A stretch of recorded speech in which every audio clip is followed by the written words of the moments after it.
I'm Lady T506. Welcome to my channel.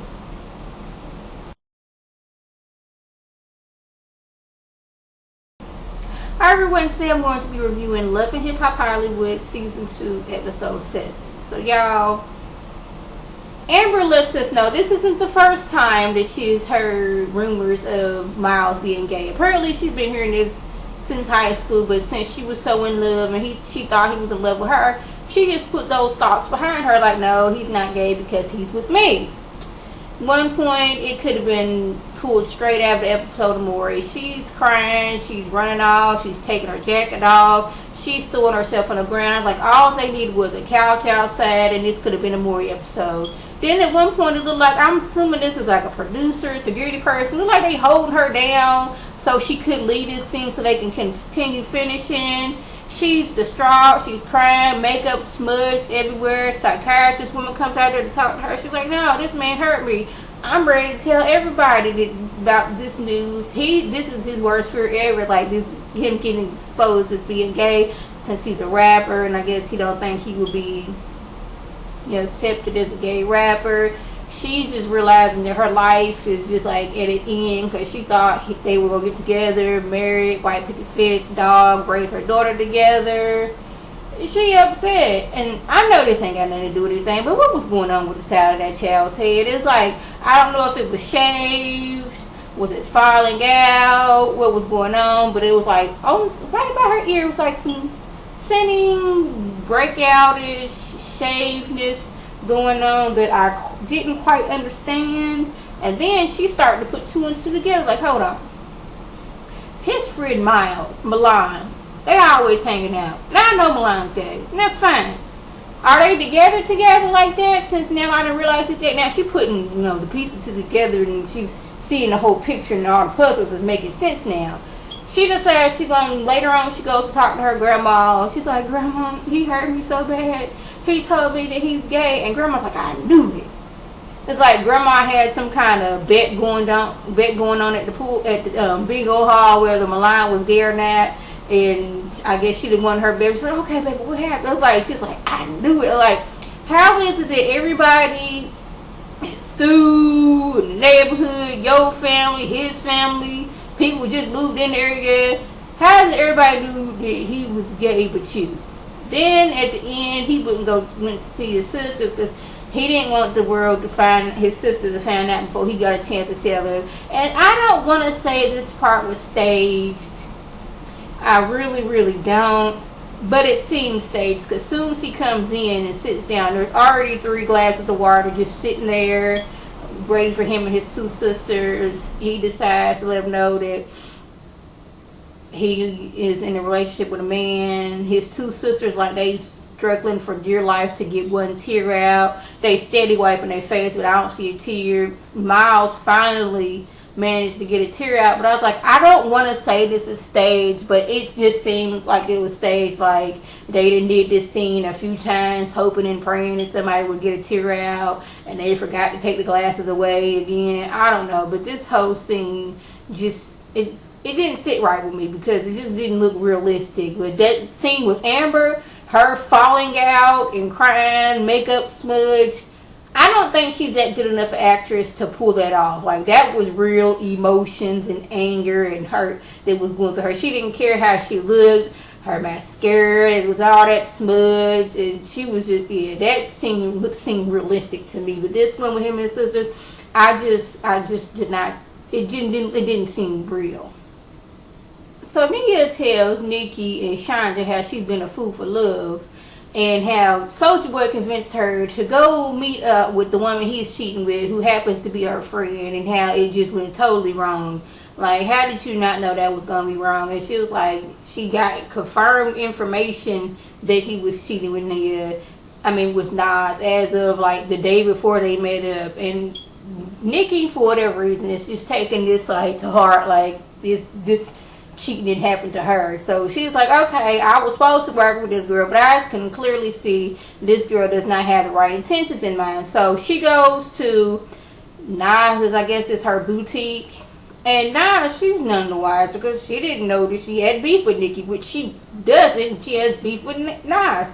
I mean, with Nia. But anyway, Nikki, she goes there and lets, Nas know, hey, I'm not going to be able to work with you. And Nas was like, okay, that's fine, that's cool.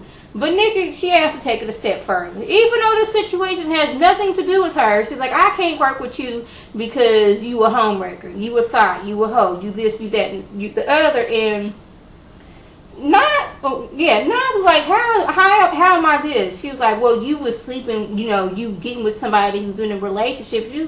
And I'm glad that Nas hit her with, well, this situation I have going on is no different than that situation you had with Molly Mall and Mystica, which is true. But Nikki's defense was she was a girlfriend, and Nas' defense is like, I thought I was the girlfriend too. Like that, Mystica thought she was the girlfriend, Big Nikki thought she was the girlfriend because Molly Mall told him that. Soulja Boy is doing the same thing with Nia and Nas. When he with Nia, you my girl, we all on Instagram, Facebook, Twitter, wherever, we out in the blogs, we together. But when he's with Nas, he's telling her the same thing. At one point, they get to throwing stuff. Nas get to throwing up. Nikki, she's sitting there. I'm like, just like I'm fabulous. I know you want to be me, this, that, and the third. I'm like, why is Nikki always asserting herself into situations that have nothing to do with her? She did that last time when Hazel got that drink thrown at her. That had nothing to do with her. Yes, she was going to defend her friend, but that had nothing to do with you. Is this her thing now? She tries to be the superhero. If my friend is in distress, I'm going to be there for you to like try to fix things, but I end up acting a fool at somebody's event. This is like the second time this has happened. Like, I'm going to need Nikki to sit down somewhere. So Teairra Murray and Ray meet up, and she's questioning his loyalty, and I'm like, why are you questioning his loyalty? He's not loyal to you because he's not with you. And she don't like the fact that she was giving him information about his girlfriend, and he didn't went and told his girlfriend, I got that information from Teairra Murray. Like, I don't know why she's surprised about that, because he's not with you. You were just like a spy for him. Like, you wasn't even getting hired. You wasn't even hired help. You was just doing this out of being messy. And he was like, okay, talk about loyalty. The only reason you befriended Princess is because you wanted to break us up, hoping that I could get back with you. She's like, nah, I wasn't trying to get back with you. But it's like, what was you trying to do then? Just break them up just for the fun of it? Like, I'm not getting this. And I don't know how this happened, but I agree with Ray. You wanted to be messy. You wanted to start some stuff. You wanted to break us up. And I don't never agree with Ray. This is like happens like once out of 150 million years that I would agree with Ray. But on this, instance, like, he's right. You was being messy. You got caught. Yes, I told Princess because Princess was his girlfriend. You are his ex-girlfriend. You was being messy. You tried to break us up, and now this is blown up in your face. Now you question my loyalty. It's like, he wasn't loyal to you. So why is she not getting this?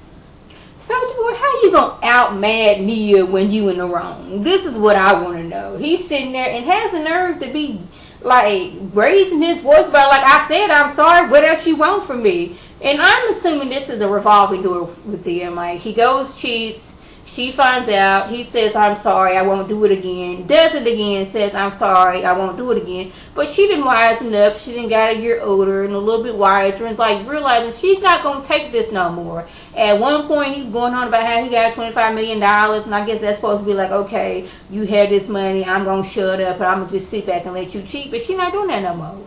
And like, she's like, we've been together for 9 years, and this is where the truth comes out. He's like, well, you had a baby with somebody else. That's where it's at. He's mad that she didn't have a baby with somebody else and not him. So maybe that's where his anger is coming in. I don't know, but it wasn't like she cheated on him. They worked together, and if memory serves me correct, wasn't he with Diamond within the last 9 years? In the last 3-4 years?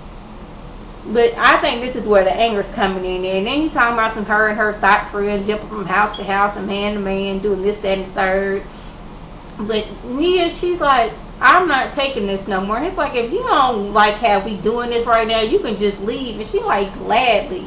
See, I'm going to need Soulja Boy, him and his Smokey Bear hat and all 4 of his chains, to sit down, get in the corner, take a time out, do something, because he is really doing the most. I guess he just think I can do any and everything I want to do to you, Nia, and you just going to take it because I'm Soulja Boy, tell him I got $25 million. But she's realizing that she's worth more than what you're giving her. need to know how Fizz, who is not married, is making more sense and is giving the married man on advice on being married. Because Fizz and Max, they meet up, and Max is going on how he didn't threw his ring in the bush and like he don't care right now, this, that, and the third. And Fizz is like, you know, he may be single right now, and you know, exploring the different women he can, but once he gets married, that's forever. That's like keeping that ring on. He's like, man, if you love that woman, you gotta treat her with respect. Doing all what you're doing, you don't need to be doing that, bro. Like, why? How is it that Fizz knows how to be married and you don't? Fizz ain't married. You should know these things. You should know that, you know, this ring is a symbol of y'all love and commitment to each other. You just throwing your rings because you mad. It's like, why? Like, she had the right to be mad. You got all these, you lying, cheating, and at one point, and doing all this other stuff. And Fizz had to tell you about yourself. So I guess he didn't realize, man, maybe I should be treating my wife better because she could find somebody who's going to treat her better.